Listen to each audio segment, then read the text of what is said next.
Hello, I'm doing a series called Books from a Candy Dish. My friend Ron is still down here. He's like, stop bothering me. I'm just listening. But what I do is I just grab one of the titles of my books out of this candy dish. No! My timer. Out of this candy dish, and I pick one randomly. I don't prepare. And then I just off the cuff, which one, and then I talk about it for 10 minutes. About the inspiration, characters, etc. Anything that comes into my head, I will tell you about it, which I haven't really done anything like this. So, okay, here we go. Okay. Not gonna look. Ron is always very interested in this part. Not interested in the rest of it, but he's interested in this part. Okay. Curse Maker. I like this one. Okay, let me start my timer. Okay. Set a timer for 10 minutes. 10 minutes, counting down. Okay, so Curse Maker is part of my Curse Breaker series, and whereas Scales and Glass and Tide, Scales is a retelling of Beauty and the Beast. Glass is a retelling of the Snow Queen, and Tide is a retelling of the Little Mermaid. So, but you'll notice that Curse Maker is 2 words, and so it's connected, but it's a different kind of story.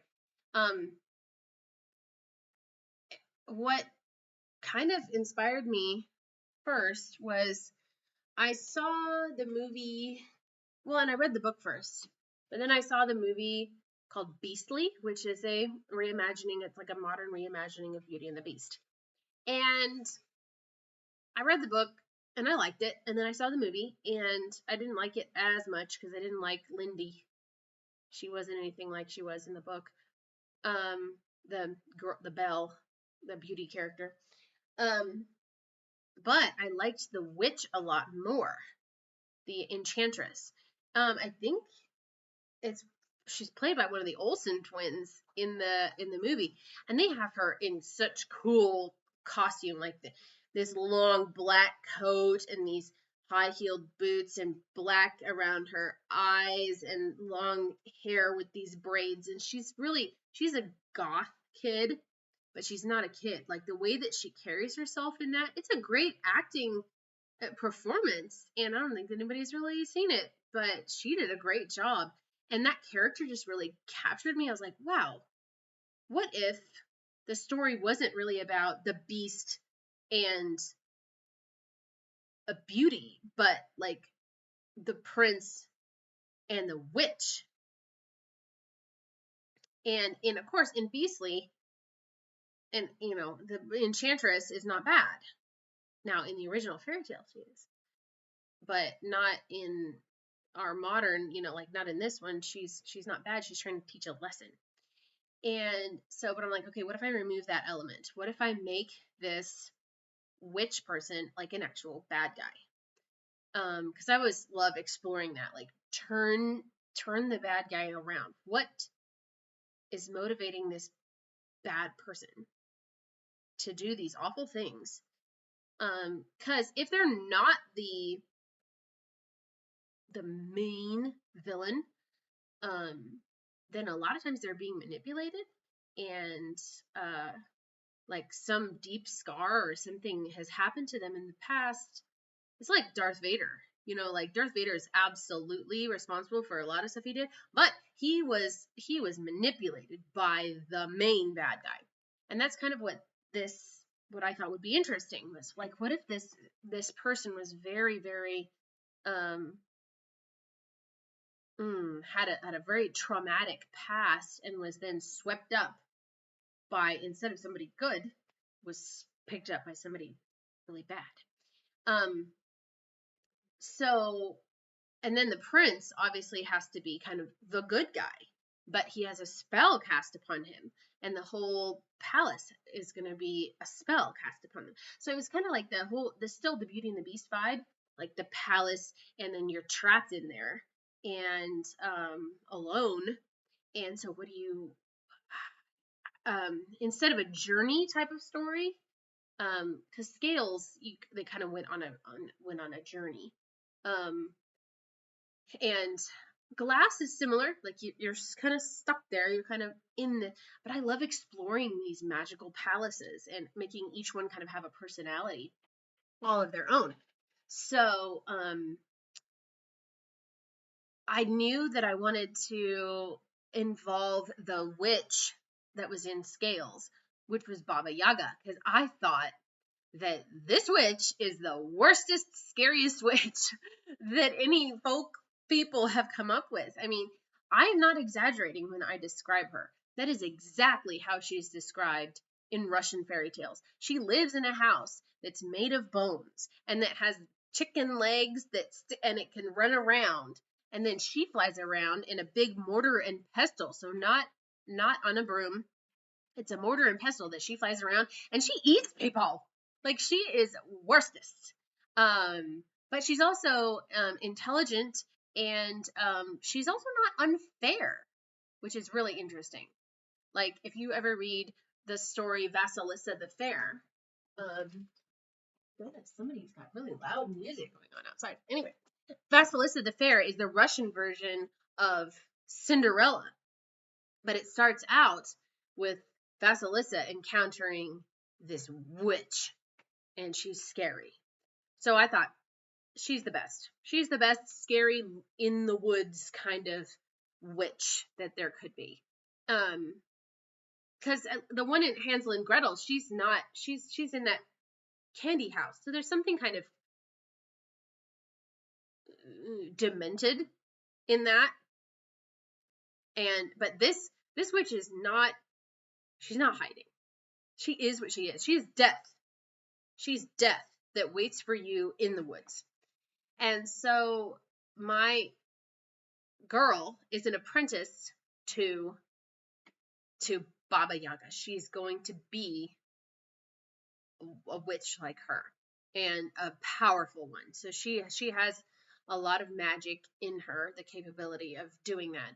And so she is called upon to break one of the great seals that's guarding this gateway.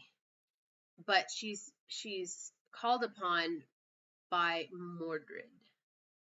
And Mordred is sort of the Moriarty of this universe. Mordred is a lot more in my universe than just a guy who comes in who's related to King Arthur. Because if you actually look back at Mordred in the legends, he is related to very magical. His mother is a magical person, like a fairy.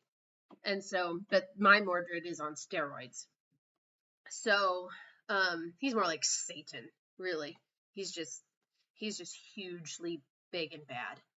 And anyway, so this gal is sent to curse and kill whoever. She has to. It's very technical, and she has to kill somebody particular in order for the seal to be made vulnerable. Well, she casts a spell on the wrong person, and what winds up happening is she gets trapped inside the castle where she has set this curse, and now the Great Seal, its magic, is draining her life. And her spell has turned everybody into stone except for the prince, the heir apparent, and he has gone blind because of her curse, because actually he is the guardian of the seal, not his father like she thought. So she is in deep trouble, and she's stuck in there with a blind prince.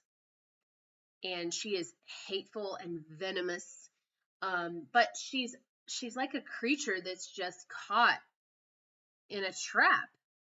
And eventually you get tired and you get afraid.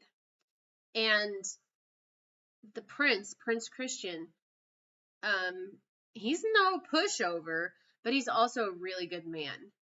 And so he has to show her because he's come from a really loving family, a really normal, loving family. And even though he's a prince, it's a little kingdom. It's just a little cute kingdom. And always their attention, it's the kingdom of Astrum, which means like the stars in heaven.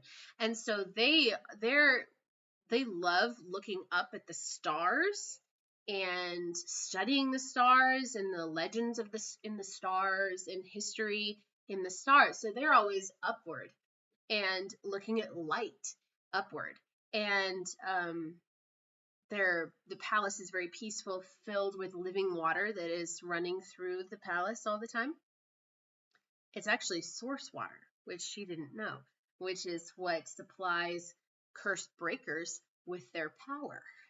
And that's actually literally flowing through the castle, and the prince drinks from it every day. So there's no way that she's going to be able to conquer him or kill him or do anything like this because he's protected. And but it also means he's very compassionate. He's honestly very loving person and very strong. And so when the two of them run up against each other, it is an epic battle of wills. But eventually you get to see what makes her tick, what makes him tick, and then together they kind of get to the bottom of what should they do. And then, of course, what should they do about Mordred? And what should they do about this spell that's trying to kill her? And what should they do about Baba Yaga if they both want to survive? So it's not based on any fairy tale in particular, but it will feel like an ancient fairy tale because I love those old fairy tales, those old folk tales, and they're fun. And again, you're just gonna feel like you live in this castle. You're gonna know the way from the topmost tower all the way down to the kitchen and out in the garden and everything else. You're gonna know the way. You're gonna feel like you live there. So go ahead and check that one out. I'll put the link underneath. Go check it out.